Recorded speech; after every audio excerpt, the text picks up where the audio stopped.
Some bands just play music. A few create a whole new sound. But then, you get those super rare bands that are, well, they're more like a force of nature. A real cultural earthquake. And today, we are absolutely talking about one of those bands, Motörhead. Yeah, that simple line. We are Motörhead, and we play rock and roll.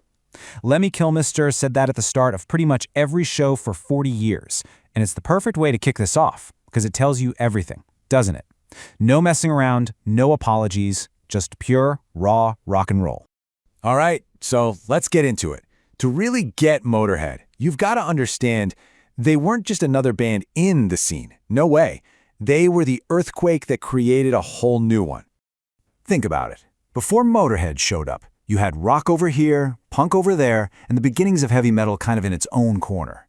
They were all in their own separate little worlds. But Motörhead, they just came in like a wrecking ball and smashed through all those walls. They grabbed the swagger from rock, juiced it up with the speed of punk, and then gave it this crushing heaviness that basically became the blueprint for all extreme metal to come. They were the missing link, for sure. And who was behind this whole revolution? Well, it was all driven by the vision of one guy, Ian Fraser Kilmister. Of course, you and I know him as Lemmy.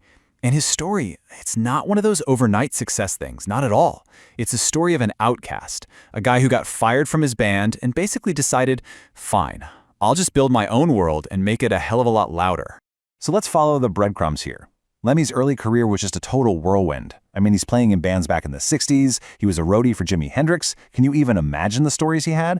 And then he gets a bit of a break as the bassist for this space rock band called Hawkwind. But here's the thing, Lemmy was into speed, amphetamines, and that just didn't jive with the rest of the band's whole psychedelic thing. So in '75, he gets busted at the Canadian border and they fire him, just like that. And honestly, it was probably the best thing that ever could have happened. So now he's out of a job and he's pissed. But did he sit around feeling sorry for himself? Nope. Lemmy didn't waste a single second. He immediately started putting together a new band, and you better believe it was going to be the total opposite of the band that just kicked him out. He knew exactly what he wanted, and it was aggressive as hell. His goal was super simple. He wanted to bottle up that raw, chaotic energy you'd get from bands like the MC5. This new project wasn't going to be all spacey and melodic. Oh no. It was going to be a full-on assault on your ears. In fact, he first wanted to name the band Bastard. I mean, that pretty much tells you exactly where his head was at, right? His manager, probably wisely, talked him out of calling the band Bastard. So he landed on Motörhead instead. And the name was just perfect. See, Motörhead was slang for an amphetamine user, a speed freak, which totally captured the band's frantic energy. But even better, it was the name of the very last song he wrote for Hawkwind. It was like his final middle finger to them and the birth announcement for his new identity all rolled into one. So Motörhead wasn't just a name, It was a promise, a warning even. And this famous quote from Lemmy just sums up their whole philosophy perfectly. They were going to be so loud, so in your face, so there, that their very presence was basically an environmental hazard. Your lawn would literally die. Amazing. And you know what? It totally worked. It took a few years of grinding it out, but once that classic lineup came together, Lemmy, Fast Eddie Clarke on guitar, and Phil "Filthy" Animal Taylor on drums, man, they just clicked. And the band went on one of the most unbelievable hot streaks in the history of rock music. And I mean, their rise was fast. Just look at these chart numbers in the UK. You've got Overkill hitting number 24 in '79. 2 years later, their live album, No Sleep Till Hammersmith, debuts at number 1. Number 1. In just 2 years, they went from being these underground outlaws to one of the biggest bands in the entire country. It's just wild. So as they got more famous, they also got, well, louder. A lot louder. Get this, in 1984, at a show in Cleveland, someone actually measured their volume. And the number they hit?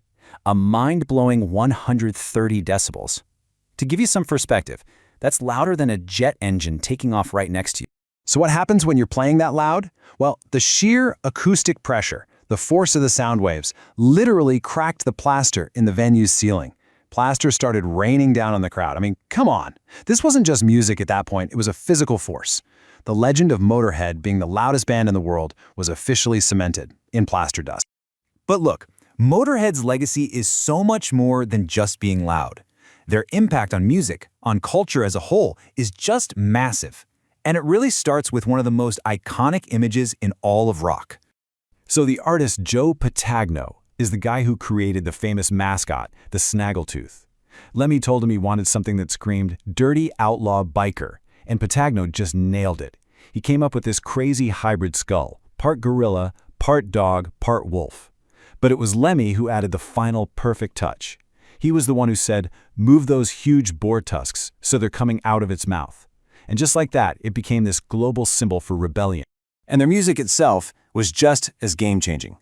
You take Phil Taylor's insane double bass drumming on the song Overkill. That right there is basically the invention of the thrash metal beat. Then you have Lemmy. He didn't play his bass like a bass player. He played it like a rhythm guitar, blasting it through overdriven amps to create this distorted wall of sound that nobody had ever heard. And the lyrics? They weren't about fantasy stuff. They were about war, life on the road, doing drugs, raw, street-level stuff that both the punks and the metalheads could get behind. Let's be real. Without Motörhead, there is no Metallica, there is no Slayer. Period. You know, over 40 years, a lot of people came and went from the band. The lineup changed a bunch of times, but one thing never ever changed. Lemmy was Motörhead. The man and the band were the exact same thing. And even in his final years, when he was dealing with some really serious health issues, we're talking diabetes, heart problems, he had a pacemaker. Lemmy just refused to stop touring. The road was his home, the stage was where he lived. Performing was like breathing for him. He'd just shrug it all off and keep going, living that born to lose, live to win motto right up to the very end. But, you know, even the toughest, most indestructible forces have a breaking point. And it came in September 2015 at a show in Austin, Texas. He stopped the show after just 3 songs. He just looked out at everyone and said, "I can't do it." And for Lemmy, for the guy who never stopped, for the man who was the living embodiment of rock and roll, it was just this incredibly sad human moment. The unstoppable force had finally hit a wall. Lemmy died on December 28, 2015. It was just 4 days after he turned 70 and only 2 days after doctors told him he had a really aggressive form of cancer. And the band's response to his death? It was immediate. And it was final. The drummer, Mickey D, really put it perfectly. He just said, Lemmy was Motörhead. And that was it. There was never a discussion about getting a new singer or doing reunion tours. It wasn't even a possibility. The band started as Lemmy's vision, and when he died, that vision was complete. Motörhead was done. So that kind of leaves us with this one big question, doesn't it? In a music world that's all about compromise, about changing to fit the latest trend, Motörhead never ever bent. They were loud, they were fast, and they were Lemmy. Their legacy isn't just the incredible music they left behind. It's about that stubborn, unapologetic authenticity. That idea of being exactly who you are, no matter what, right up to the very end.